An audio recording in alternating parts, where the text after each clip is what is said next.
Hello YouTube, it's William. Welcome to a rainy Sunday. Memorial Day weekend.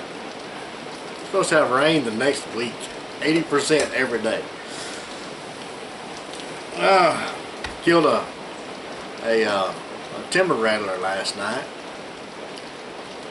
It was out in the middle of the road. There's kids on four-wheelers coming up to the house.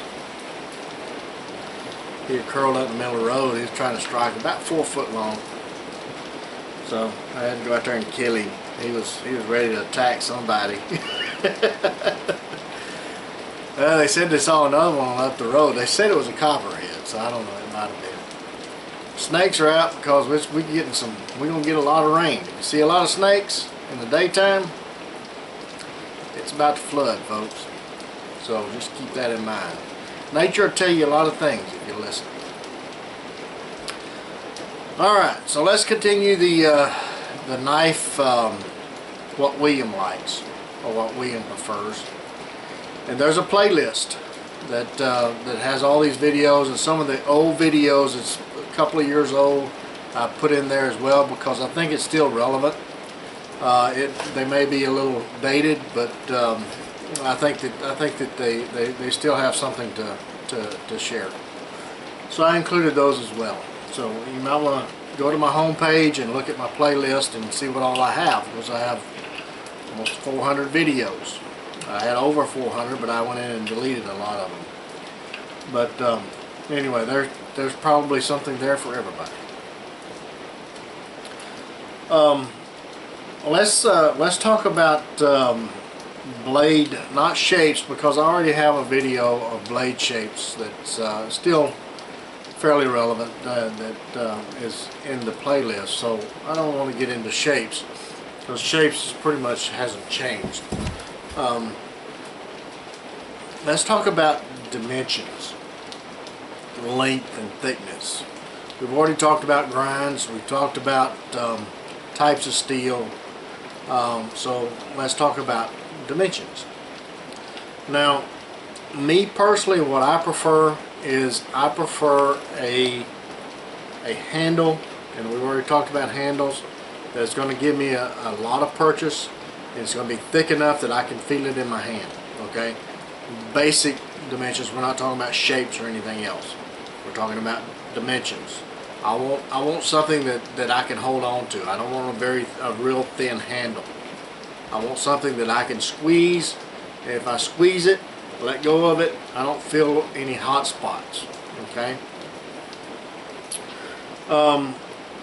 So that usually is about a 4.5 to 5 inch handle, depending on the shape. I mean, the shape of it. Now let's talk about blade thicknesses, and that all goes back to what do you want to use the knife for. If I'm going to fillet a fish, if I'm going to do some boning, if I'm going to do some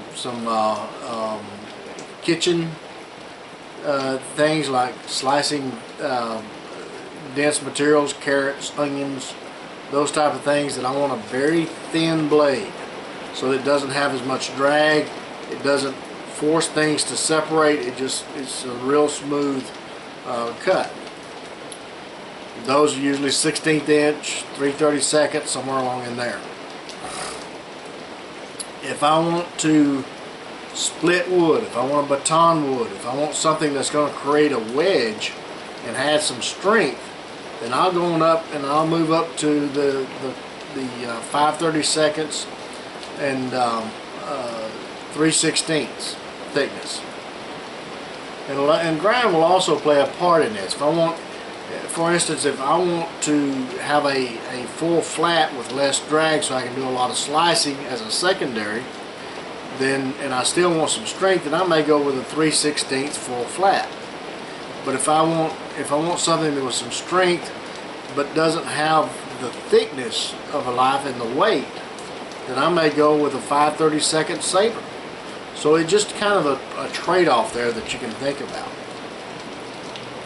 1/8 inch is a good thickness, I think, for a lot of the bushcraft knives, because you still have some blade thickness there with a Scandi grind, and so that's a very good thickness. And also it makes a good, relatively strong blade, even if you go with a full flat. I wouldn't do a lot of batoning with it, but I mean you can do some batoning with that. If you want to take some small 1.5" straight grain, no knots, then that should work fine for you.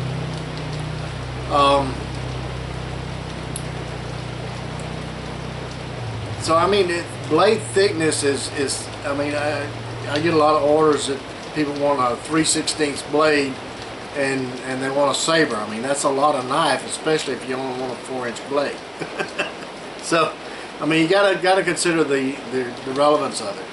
With today's steels, you're gonna have a very strong knife, even if you go with 1/8 inch and a saber, to do most of the tasks that you're going to be able to do with a 4-inch blade. So in most cases, let's say, if you're going to use a 4-inch blade and not go any further than that, the max thickness that I would go with is 5/32.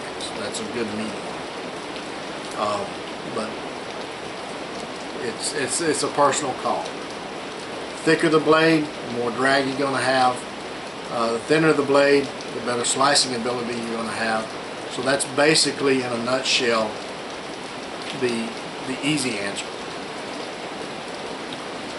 Now let's get into lengths. And lengths of blades is well, it's depends on what you want to use the knife for. If you want to use it for, say, and I hate the term one-tool option because there's no such thing. You can get a knife that does a lot of things, and it could be a multi-tool option. But a one-tool, I don't buy that, because there's so many other things that you may need a knife for that it's not going to be good at. But anyway, that's a personal way. I prefer a minimum on a belt knife, a minimum of a 6-inch blade. That's why I made the Master Woodsman a 6-inch blade. I tried the 7-inch, I tried the 8-inch, I tried the 5-inch. To me, the 6-inch was just a happy medium that works. It has enough blade weight that you can use it as a chopper. It has enough length that you can get in there and do those tasks. It has enough length that if you wanted to baton a 4-inch log, then you have enough blade length to do that.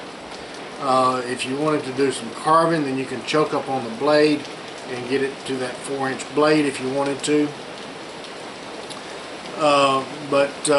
That's what I prefer, is a 6-inch, because I mean, if you're skinning game, if you think about it, a 6-inch blade, you can do one stroke with a 6-inch that would take 2 strokes with a 3-inch blade. So you'd have to slice, then slice again. 6-inch, you just do one cut.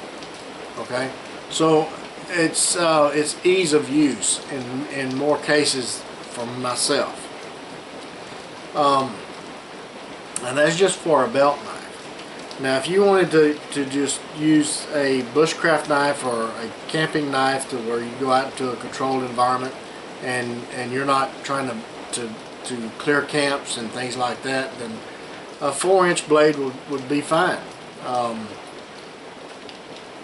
If you're looking at just going out on a Saturday and hunting, and all you're going to do is field dress that buck and take the carcass into a butcher shop, then 3.5-inch blade is probably all that you're going to need.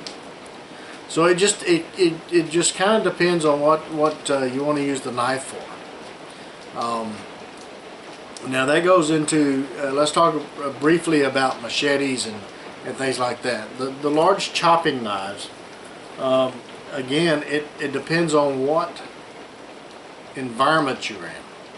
If you're in the jungle, where most of the brush that you're going to chop is it's not as dense as, say, in the eastern woodlands, in the big thickets, where everything is just very dense. The brush is very dense. So you'd want something different. The thinner the blade, the easier it's going to slice through things.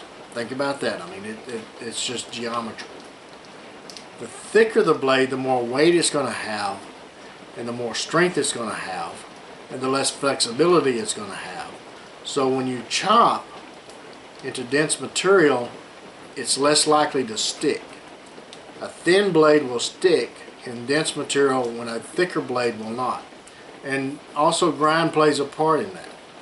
If you have a very wedge shaped angle on your bevel, then it's less likely to stick as if you had a very thin bevel like a full flat. Now, a lot of the parangs that you see is convexed. Borneo parangs and things like that, some of them have a full flat, but most of them I see is slightly convex. And the convex edge, like if you remember the other videos, is a good chopping edge. Whether it's a high convex or if it's a low convex. You can have a convex like this, you have a convex like this, you have a lot of different convexes. Okay? And if you're going to use the blade primarily for chopping, then a convex edge is probably your best edge. But if you want to do some slicing and things like that, then I mean it just depends on the geometry of the blade whether it's going to work or not. I prefer a full flat for that. But again, if you're trying to chop through dense material, clear trails, things like that, then a full flat may not be your best option. You may want a saber with a convex edge or something like that to help assist you in that chopping, because it's less likely to stick. Alright? So I hope all that made sense. That's pretty much what my preferences are as far as blade specs. I prefer a 6-inch blade. To me, that's a good happy medium. I got enough blade weight there that I can get out there like a Leiku and I could do some quick chopping on some things. It has enough blade there that I could baton whatever I wanted to. I like the medium size blade. I think a 5/32 is a good happy medium. It's not too thick, not too thin. It's got some strength there, and it just, to me, for me personally, it just works. So I hope this gives you enough information to make a decision on blade thickness and handle lengths and things like that, and blade lengths. And if you want to know what I think about blade shapes, then go to that. I'll put a link in the little description box below, and you can check that video out, because I think it's still relevant. That's the reason I made the Master Wisdom with a spear point, because I think it's the strongest point. It provides strength, yet has a belly for skinning. It's just a good, more versatile point than anything else that I found. But you can go to that video and it'll go through the different blade shapes. Okay? So until the next one, you guys get out in the woods, get in the backyard, whittle on a stick. If you do, take a child with you, have the opportunity. And be sure to take those Band-Aids and lots of knives. We'll catch you again soon.